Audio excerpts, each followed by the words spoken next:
Hi, I'm Sally Louise, an opera singer turned indie folk singer-songwriter, and today I thought I would share with you the music that has changed my life. That is a tall order for pieces of music, but I have found that when I am inspired by an artist, I like to look at the artist that they're inspired by and draw from that well of inspiration as well. Without further ado, let's get into it. Number 1, Bob Dylan.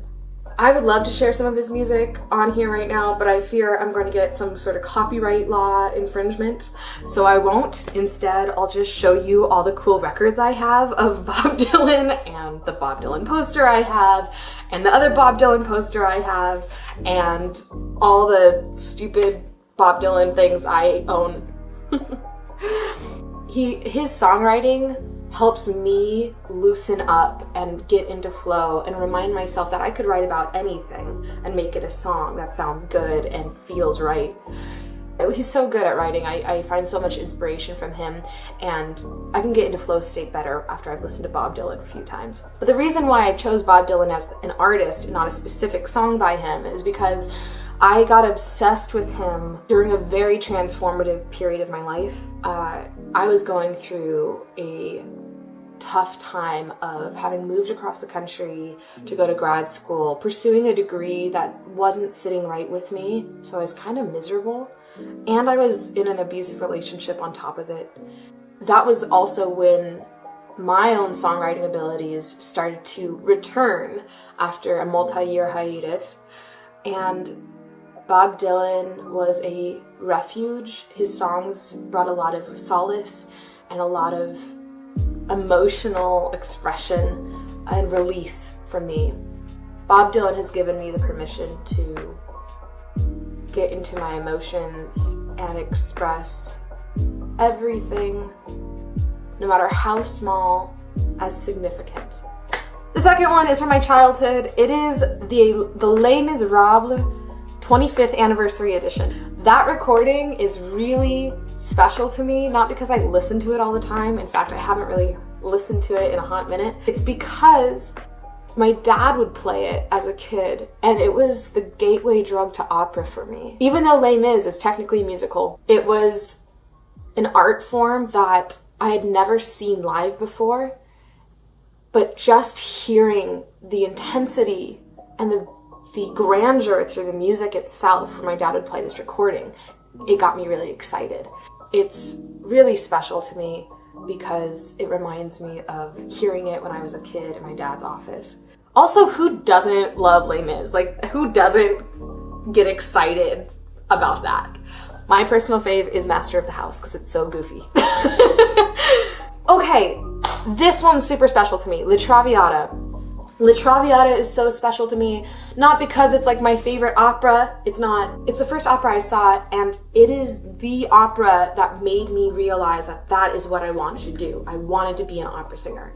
I was 16, and I went to the movie theater with my mom and some family friends to watch the Metropolitan live in HD broadcast of La Traviata, and it had Natalie Dessay as Violetta, and I think Matthew Ponzani as Alfredo, not the noodle, the character. And it was incredible. And I remember this moment where Natalie Dessay in the interview backstage says, "Oh my gosh, I'm so sorry I didn't hit the high C. I know there's so many fans out there who are waiting for that high C and I didn't hit it. I'm so sorry, I just couldn't today." I was astounded because I was so impressed by what she had already done. I couldn't imagine her doing anything more. And the fact that she could do something more and reach these heights that I couldn't imagine hitting myself, these high notes, I just had to know how to do it, and I wanted to be able to sing at that caliber. It's like the Olympics of singing, and so to see that behind the scenes paired with the opera itself was so formative for me, and I knew after that, I told my mom, I was like, I'm going to be an opera singer. And my parents were like, "Oh, that's just a phase, honey."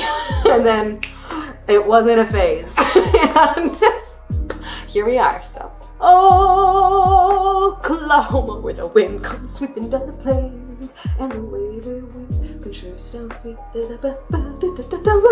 I can't remember all the words anymore, but it's been 10 years since I sang Ado Annie in Oklahoma in my senior year of high school. My best friend was Lori, and we were best friends in real life and on stage. And the whole cast of that show was so perfect. Our class of seniors who were doing all the main characters just like fit their character really well, and we had so much fun doing that show. But that music was also so formative for me because it was classical musical theater. It helped me bridge the gap between musical theater and opera for me. I was going to school for opera the following year, and I had never sung in an opera before. And I feel like Oklahoma was kind of my first venture into that. The music itself is just so beautiful, and even though the story is kind of messed up, it's a really fun show to be a part of, and I'm really grateful to have had that experience. Whenever I hear Oklahoma, I get excited because the music is just so fun, and it reminds me of a very positive time in my life. It was so good. It was such a good time. Okay, here's another artist who is probably controversial. Some people will be like, wow, Sally, I lost a lot of respect for you for liking this artist and looking up to her. But I'm a Taylor Swift stan. I think she's a phenomenal songwriter in addition to a phenomenal businesswoman. As a young female songwriter, I really looked up to her as I was developing my craft. When I was in middle school, my best friend was like, we should write songs like Taylor Swift. And that's what really started it. I'd never written a song before, and if she hadn't said that to me, I probably wouldn't find out that I could write songs until much later, if at all. And what's really cool is the fact that Taylor Swift is an artist that was only a few years older than me. So when I was in middle school, she was in high school, and to see her career blossom and to kind of follow her as like a big sister has been really cool and has given me a lot of inspiration. Whenever I listen to Taylor Swift, oftentimes have the train of thought or the muse or the next big song idea I have come to me right away, and I have to sit down and write it. And I really love the fact that her music triggers that for me, and also that it's so vast, that she has created a multifaceted career for herself, and it's something that I strive to do as well. I have a tattoo. I don't know if you can see that. This tattoo is significant to me because it is the last line of a song called Beim Schlafengehen, set to music by Richard Strauss, but it is a poem by Hermann Hesse. This poem, it implies that you're on your deathbed and you are finally ready to die. You can release all of these worldly and mortal worries, and you're ready to have your soul unbridled, flying in the enchanted circles of the night, and you know that you have lived deeply in a thousandfold, or tief und tausendfach zu leben. That song was the last song I sang on my senior recital in college, just a few short months before I moved to Berlin. I learned German. I came back. I morphed and changed some more. I moved to Rochester, New York to go to Eastman.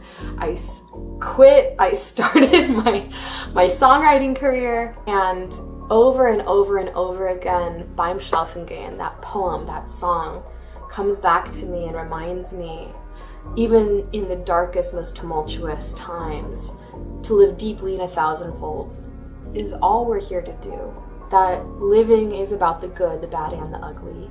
Isn't it wonderful, even when you are feeling sad or down? Isn't it wonderful that you get to feel it? You get to feel that. You're human. I'm just very indebted to that song because it's given me such a beautiful perspective on life. So much so I've had it tattooed on my arm, so it reminds me every day I get to live deeply in a thousandfold and experience everything that being human is about. That's translated to taking the leap into being a freelance artist. That's translated to making my own music come to life most recently with my band, which is so exhilarating and transcendent. It feels like I'm on the right path, and I think that song has been one of many guiding forces in my life. And that's why I put it on this list. I've linked some playlists down below that I've made with all the songs and artists on them. I would be tickled to know what songs and artists have changed your life, so put that in the comments down below. I'd love to start a conversation on this because I'm always looking for new music and always looking for new inspiration, and would love to hear yours. So, I'll see you next time. Bye.